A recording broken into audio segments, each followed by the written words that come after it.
तर आता बातमी आहे विरारमधून। विरारच्या अर्नाळ्यातील अनधिकृत रिसॉर्टवरती कारवाईचा बडगा उगारण्यात आलेला आहे। अनधिकृत बेकायदेशीर रिसॉर्टवर पालिकेने हातोडा मारलाय।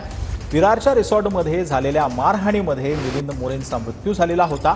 मिलिंद मोरे हे शिंदे गटाचे ठाण्याचे माजी जिल्हा प्रमुख यांचे ते मुलगे होते। मुख्यमंत्री एकनाथ शिंदे या घटनेची गंभीर दखल घेत या रिसॉर्टवरती आणि संबंधितांवरती कारवाईचे आदेश दिलेले होते आणि त्यानंतर आज ही कारवाई जी आहे ती प्रशासनाकडून करण्यात आली। या रिसॉर्टच्या कुटुंबीय मालकांचे कुटुंबीय आपल्या समोर आहेत। काय सांगणार?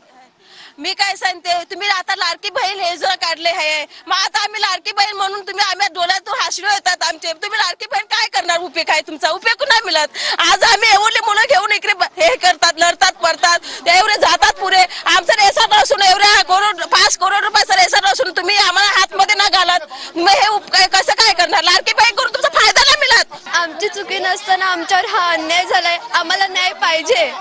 आमच्या घरच्यांना, काका वगैरेंना हॉस्पिटलमध्ये नेऊन त्यांना मदत केली, तरी आमच्या काका वगैरेला जेलमध्ये टाकलंय। हा आमच्यावर अन्याय झाला आहे। आम्हाला न्याय पाहावा।